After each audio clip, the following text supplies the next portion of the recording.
My girlfriend's male best friend blurted out, "You're not good enough for her. She deserves better." I replied, "That's your opinion." He sneered, "It's a fact." I said, "Then she can date you." "Oh wait, she turned you down twice." His shocked face. When my girlfriend confirmed it and said, "He's right, you did," made everyone realize. I, 27 male, just dropped a bomb at my girlfriend's birthday party that made her best friend go completely silent for the first time in 2 years. Still processing everything that went down. My girlfriend, 26, and I have been together for 2 years. Met through a mutual hobby group, clicked immediately, moved in together after a year. Solid relationship, or so I thought until her best friend entered the picture regularly. Her best friend, 28, has known her since college. They were roommates sophomore year, stayed close after graduation. When we first started dating, he was cordial, polite, normal. Then about 6 months in, something shifted. It started small. Comments about my job. I'm a graphic designer at a mid-size agency. "Oh, still doing the freelance thing?" When I'd literally just told everyone about my promotion. "That's cute," when I mentioned a project I was proud of. My girlfriend would laugh it off. "He's just like that. Sarcastic sense of humor. Don't take it personally." But it kept escalating. He'd forget to invite me to group hangouts, show up at our apartment unannounced and act surprised I was there, make comments about how my girlfriend used to date guys who were more ambitious. The breaking point happened 3 weeks ago at her birthday dinner. Small gathering, her parents, her sister, her best friend, and 3 other college friends of hers I'd gotten to know. We're at this nice restaurant, conversation flowing, when her best friend starts in. "So, when are you finally going to get a real career?" he asked me, loud enough for the table to hear. I looked up from my menu. "I have a career. I'm a senior designer at..." "Yeah, but like, when are you going to do something that actually matters? My girlfriend works in finance, makes 6 figures. That's a real career." My girlfriend touched my arm. "Hey, that's not cool." He waved her off. "I'm just saying, she deserves someone on her level, someone who can actually provide." I felt my jaw tighten, but kept my voice level. "That's your opinion." He leaned back, smirking. "It's not an opinion. It's a fact. You're not good enough for her. She deserves better." The table went quiet. Her mom looked uncomfortable. Her sister was staring at her plate. Something in me just snapped, not into anger, into clarity. "Then she can date you," I said calmly. "Oh, wait. She turned you down twice." His face went white, then red. "What are you..." I looked at my girlfriend. "He did ask you out twice, right? Once sophomore year and once right after graduation?" Everyone at the table turned to look at her. She'd gone pale, eyes wide. How did you..." "You told me 6 months ago, when we were talking about how we met and you mentioned he'd tried to make it romantic, but you only saw him as a friend." Her best friend stood up so fast his chair scraped. That was different." "Different how?" I asked. "Different because you decided after 2 rejections that if you couldn't have her, you'd make sure anyone she dated felt inadequate." Her dad made a noise that might have been a suppressed laugh. My girlfriend was staring at her best friend. "Is that what this has been about?" All the comments, the attitude toward him, "No, I'm looking out for you. He's not good enough. You need someone who..." "Someone like you?" her sister cut in. "Dude, she said no, twice, move on." He looked around the table. No one was on his side. Her mom was giving him this disappointed look. Her other friends were suddenly very interested in their drinks. "You know what?" he said, grabbing his jacket. "Fine. When this relationship crashes and burns, don't come crying to me." He stormed out. Left his credit card at the table for his portion of the bill, which was almost funny given his comments about my financial situation. The dinner continued, but the energy was weird. My girlfriend kept apologizing. Her parents were overly nice to me, which felt like compensation. Her friends were giving me these sympathetic looks. We got home around 11 p.m. She was quiet the whole drive. "I'm sorry," she said as we walked in. "I had no idea I thought he was just being protective." "For 2 years? I know, I should have seen it. I should have said something." I sat down on the couch. "Did you know he was talking about me to other people?" She froze. "What?" "Your friend group. Has he been saying stuff about me when I'm not around?" Sometimes he'd make comments, but I thought, what kind of comments? She sat down, looking miserable. That you were holding me back. That I could do better. That you weren't... She took a breath. That you weren't serious about your career or our future. And you never told me. I thought he'd get over it. I thought once he saw how happy we are, he'd back off. I nodded slowly. Okay. Okay? Yeah, I need some time to think about this. That was 3 weeks ago. The fallout from the birthday dinner has been intense. My girlfriend's best friend didn't take the public rejection well. At all. First, he tried the apology route, texted my girlfriend the next day with this long message about how he came on too strong, but was just trying to protect her, and how he values their friendship too much to let a guy come between them. Notice how it's still somehow my fault in his version. She showed me the text. Asked what I thought. He didn't apologize to me, I pointed out. He apologized to you about me, like I'm not even a person in this situation. She stared at the message for a long moment, then blocked his number. That's when things escalated. Her other friends from college started reaching out. Turns out he'd been running a smear campaign for months. Group chat messages about how I was controlling because I didn't want to hang out with someone who openly hated me. How I was isolating her because we spent time together like couples do. How I was financially dependent on her. We split rent 50-50, but he apparently told people she was supporting me. One of her friends forwarded her the messages, screenshots dating back 8 months, just constant negativity about me, our relationship, my intentions. My girlfriend called me at work, crying. I can't believe I didn't see this. I can't believe I let him trash you to our friends for months. Did anyone push back? I asked. Her sister did, a few times, but he'd always frame it like he was just concerned, and everyone knows we've been close forever, so they believed him, or at least didn't question it enough. Her best friend tried a different approach when the blocking didn't work, started showing up places he knew we'd be, coffee shop we'd go to on Sundays, farmer's market we hit on Saturday mornings, even our apartment building lobby once. Each time he'd try to talk to her, ignore me completely, act like I wasn't standing right there. We need to talk, he said at the coffee shop. Alone. No, she said. We don't. You're really going to throw away 8 years of friendship over some guy? I'm throwing away a friendship with someone who's been lying to me and about my boyfriend for months. That's not friendship. He looked at me then. Really looked at me. The hatred was so clear. This is your fault, he said. You turned her against me. Nah, man, I replied. You did that yourself. He stepped closer. You think you've won? You think this is over?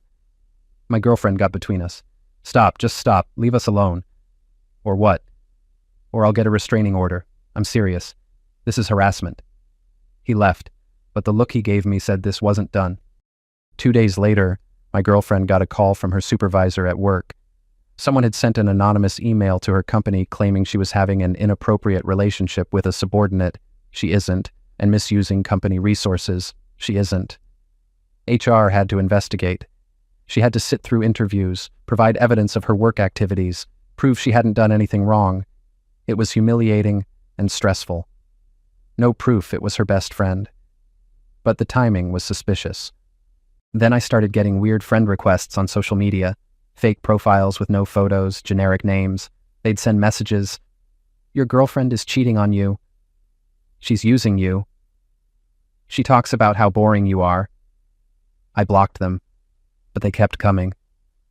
My girlfriend's sister finally told us something that changed everything. He tried to kiss her, she said over dinner at our place. Last year, at her birthday party before you two went public. My girlfriend's face went slack. What? You don't remember? You'd had a few drinks. He kept trying to get you alone on the balcony. I stayed close because something felt off. When you went to the bathroom, he told me he was going to make his move that night. But nothing happened.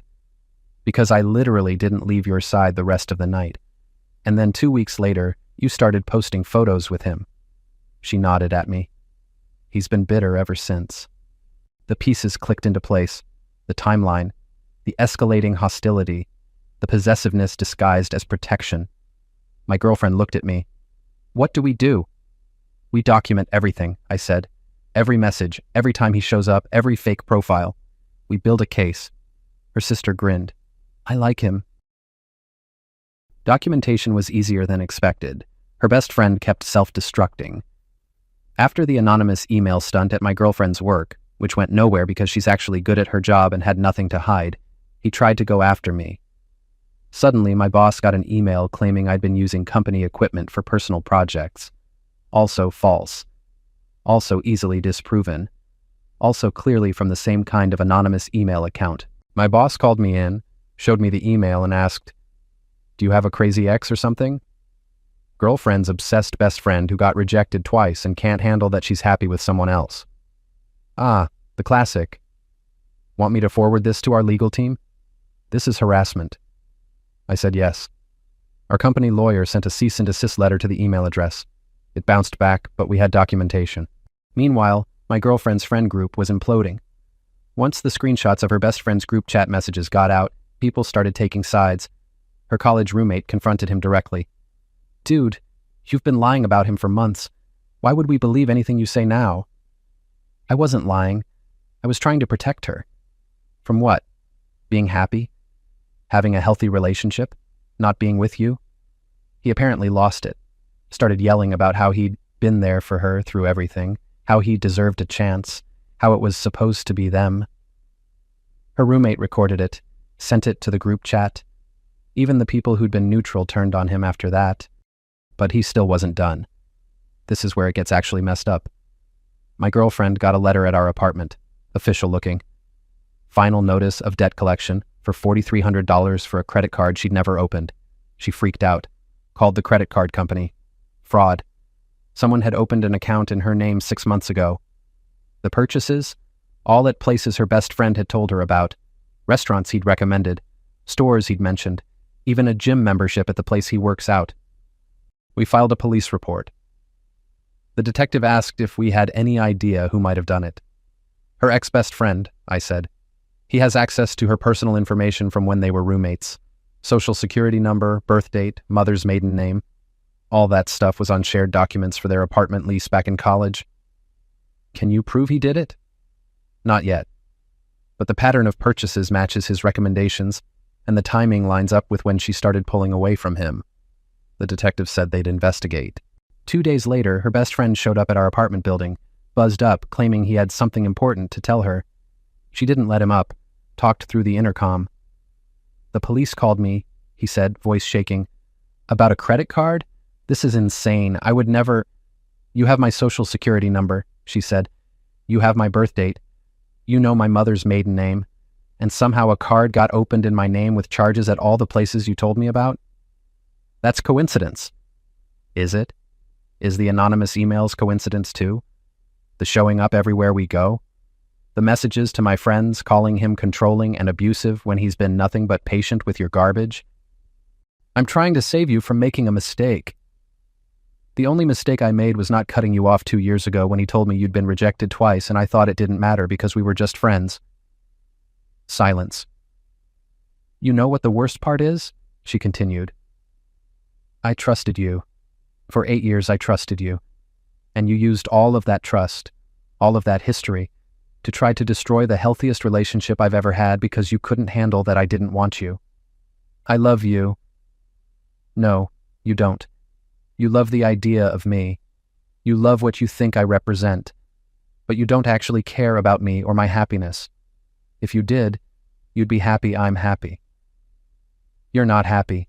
He's manipulating you. I took the intercom. Buddy, I haven't said a single word to her about you that wasn't true. You did that all yourself. You turned her against me. You turned her against you by committing credit card fraud, sending fake anonymous emails to her employer and mine, creating fake social media profiles to harass us, and generally acting like a stalker. I'm not.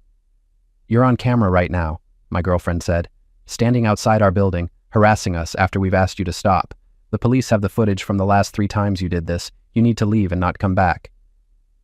He left. But we could hear him yelling in the lobby about how we'd regret this. The next day, my girlfriend got a call from the detective. The credit card company had traced the IP address of the account creation, matched it to her best friend's home address. "We're pressing charges," the detective said. "Identity theft, fraud. He's looking at potential jail time." It's been 2 months since her birthday dinner. The legal stuff is still ongoing, but here's where everything stands. Her former best friend got arrested 3 weeks ago. Turns out the credit card fraud was just the beginning. When the police searched his place with a warrant, they found a folder on his computer titled "With my girlfriend's name," containing photos of her from social media going back years, including some she'd deleted, draft emails he'd never sent, ranging from love confessions to angry rants about me, a burner phone he'd used to create the fake social media profiles, receipts from a PI he'd hired to investigate me, which turned up nothing because I'm just a regular dude living my life. His lawyer tried to argue it was a misunderstanding, and he was just concerned about his friend. The prosecutor pointed to the credit card fraud, the harassment, the stalking evidence, and said this was criminal behavior, not concern. He took a plea deal: probation, mandatory counseling, restitution for the credit card charges, and a 5-year restraining order against both of us. No jail time, which honestly my girlfriend was relieved about. She didn't want to be responsible for him going to prison, even after everything. Her friend group completely imploded. Half of them apologized to her and me for not seeing the signs sooner. The other half quietly distanced themselves, probably embarrassed they'd believed his garbage for so long. Her college roommate, the one who'd confronted him, became one of our closest friends. She apologized probably 20 times for not saying something sooner. "I thought he was just being overprotective," she said over drinks at our place. "I didn't realize he was actively sabotaging you guys." "You recorded that meltdown, though," I said. That helped. "Least I could do. I'm sorry it took so long." My girlfriend's family has been great. Her dad pulled me aside at their house last weekend. "I owe you an apology," he said. "I knew that kid had a thing for my daughter. I thought he'd grown out of it. I should have said something when he started acting like a jerk to you. You didn't know it was that bad. Still, you handled it better than I would have. Most guys would have punched him." "Thought about it," I admitted. "But that would have made me the bad guy in the story. Better to let him destroy himself," he laughed. "Smart man." The relationship between my girlfriend and me went through some rough patches during all this. There were arguments about why she didn't stand up for me sooner, why she dismissed his behavior for so long, whether she'd actually valued our relationship as much as she valued that friendship. We did couples counseling for a few weeks. She was dealing with a lot: betrayal from someone she'd trusted for 8 years, guilt over not protecting me from his harassment, anger at herself for being so blind. But we worked through it. She's been making genuine effort to prioritize us, to set boundaries with friends, to listen when I say something doesn't feel right instead of dismissing it. Last week, one of her friends from the group forwarded her a message. Her former best friend had apparently created a new social media account, violating his probation, and was posting vague things about betrayal and fake friends and the one that got away. She reported it to his probation officer immediately. "I'm done protecting him," she said. "I'm done making excuses. He did this to himself." The probation officer called back 2 days later. Her former best friend's probation had been revoked for violating the restraining order and the social media ban. He's serving 60 days in county jail. Her response? "Good. As for us, we're solid. Better than solid, actually. Going through that whole situation showed me she's willing to fight for us when it matters, and it showed her that I'm not going anywhere just because things get hard. We're talking about getting engaged next year. Her sister already told me she'll help me pick out a ring when the time comes." "Just don't propose at a group dinner," she said, laughing. "We've had enough drama at those." Fair point. Looking back, the crazy thing is how obvious it all was. Her best friend never got over being rejected, never moved on, built up this entire fantasy where if he just waited long enough, proved himself enough, made everyone else look bad enough, she'd finally choose him. But that's not how life works. That's not how people work. You can't manufacture feelings. You can't manipulate someone into loving you. All he did was destroy an 8-year friendship and earn himself a criminal record. Meanwhile, I'm here, in our apartment, with our cat, planning our future, living the life he wanted but could never have because he couldn't accept a simple no. Someone asked me if I felt bad for him. Honestly, not really. Feel bad for my girlfriend who lost someone she considered family. Feel bad for his parents who have to deal with the fallout. But him? He made his choices. Every step of the way, he chose to escalate instead of move on. Chose to hurt her to get to me. Chose to break the law because he couldn't handle rejection. Those are his consequences to live with. My girlfriend asked me the other night why I never lost my cool through all of it. Why I stayed calm when he was actively trying to destroy my life. Because getting angry would have made it about me and him, I said. But it was never about me and him. It was about you choosing your own life, your own happiness. I just had to trust that eventually you'd see who actually cared about you and who was just performing care to manipulate you. She cried. Good tears, though. Then she said something I'll never forget. You know what the difference between you and him is? You trusted me to make my own choice. He tried to make it for me. That's really what it came down to. Respect. Trust. Actual love versus possessive obsession. 2 years later, we're still here. He's not. And honestly, that feels like the only ending this story could have had. To anyone dealing with something similar, whether it's a jealous friend, an ex who won't move on, or anyone trying to sabotage your relationship from the outside, document everything, trust your gut, and let them destroy themselves. People who genuinely care about you will show it through support, not sabotage. The ones who need to tear down your relationship to feel important aren't your friends. They're obstacles pretending to be allies. Cut them out. Move on. Be happy despite them. That's the best revenge there is. And yeah, we're planning the engagement for spring. Her former best friend can enjoy county jail while I enjoy the rest of my life with someone who finally sees me clearly. Feels pretty good, not gonna lie.